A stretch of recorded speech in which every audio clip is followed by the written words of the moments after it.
Sweden. It's minus 30 degrees Fahrenheit and the sun is reticently rising, peaking just over the pine-covered hills in the distance. We're just south of the Arctic Circle during the Swedish winter, so the sun stays low in the sky, skirts along the horizon, and sets early in the afternoon, leaving us with only a few hours of daylight to do what we will with the all-new 2017 Jaguar F-Pace, the first SUV from the automaker. Ice-carving Jaguar is hosting media at its Rivi facility, a winter testing site Jag shares with its sister company, Land Rover. This place is a far cry from the daisy fields and klimt tree forests where our European bureau chief, Georg Koscher, recently tested another 2017 Jaguar F-Pace.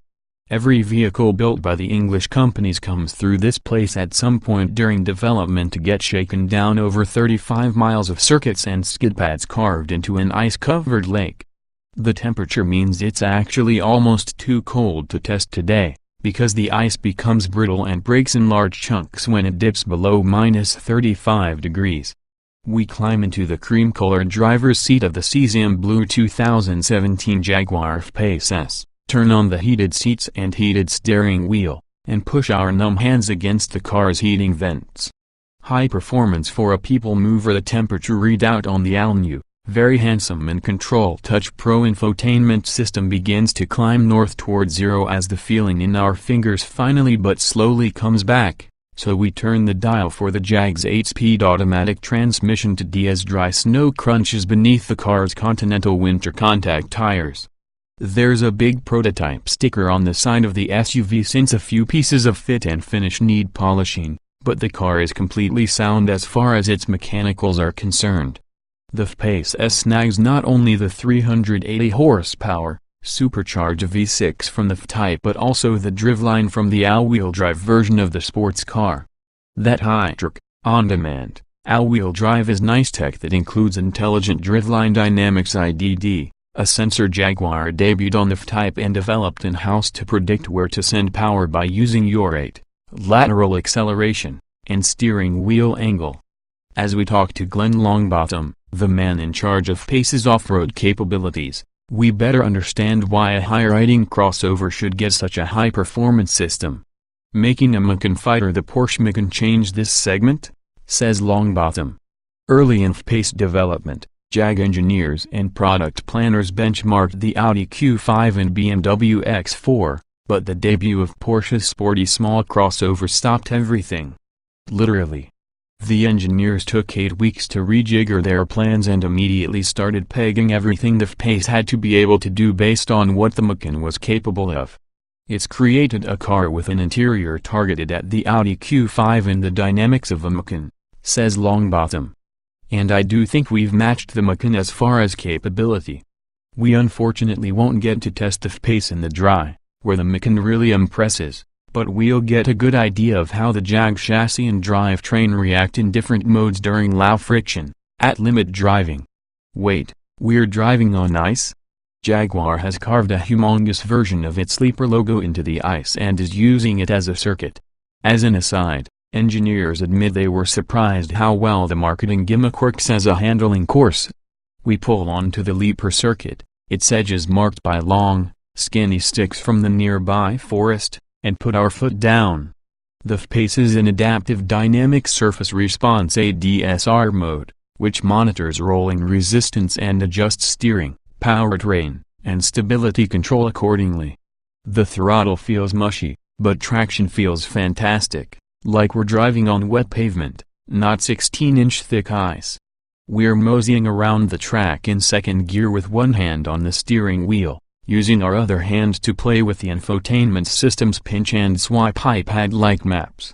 Traction is so good, actually, that we stop, get out, and double-check that this car's Conti tires aren't studded. We swap the F-Pace back into normal mode, which feels a lot like ADSR mode with a slightly touchier throttle and a little less traction, and then quickly into dynamic mode with traction control turned off.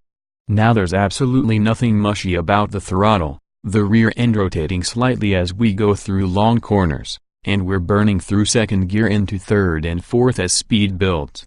The 4-puck brakes bite hard and switch on ABS as we come to a hairpin the pit of the leaper's front leg, and the F-Pace slows down quickly and sort of crab walks through the tight corner, faring far more poorly than it did with ADSR turned on. Performance SUV isn't an oxymoron. We head on to a 985-foot skid pad with both grooved and polished tires, pulling onto the super slick bit to try out the F-Pace's low-friction launch LFL system. Buried within in Control's sub-menus is a screen that allows you to activate this driver aid, which absolutely neuters throttle mapping to help the F-Pace make smooth starts on ice and in snow.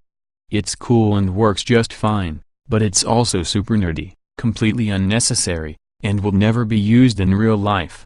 We pull onto the grooved section and come to a stop before putting the transmission into sport mode, turning off all traction and stability control systems, and matting the accelerator. The V6 engine momentarily bounces off its rev limiter as we use the shift paddles to flick up through gears, the exhaust popping and crackling every time we lift off of the throttle. We flick the F-Pace left then right, and almost every bit of power is sent to the car's open rear differential as we start to power slide. It doesn't snap loose but breaks away progressively, sliding like a well-sorted sports sedan, not an SUV with 8.5 inches of ground clearance and a 2,400-pound towing capability. The wet clutch transfer case, lighter and more efficient than the one in the all-wheel drive type, divvies up power between the front and rear differentials almost instantly. The electrically assisted power steering is light but precise and predictable, and the suspension feels just fine, although smooth. Hard-packed snow and ice probably aren't too punishing on the front controller and rear multi-link setups. James Matthews, lead engineer for F-Pace Vehicle Dynamics, says it took a lot of work to coax body roll out of the F-Pace. The first prototypes were way off the Macon benchmark, so additional stiffening and bracing, such as larger front cross members, were worked into the body structure. Seems to have done the job, seeing how the aluminum-intensive monocoque doesn't toss around as the Jag's 4,015 pounds transfer from front to back and side to side. On the whole, northern Sweden is a long way from Montenegro, where we'll get our first on-road experience with the 2017 Jaguar F-Pace before it goes on sale in late spring. Here at Review, we didn't get a full picture of what the F-Pace is capable of, but if the bits we didn't get to experience work as well as the systems we did, we'll have a new favorite Jaguar in the not-too-distant future.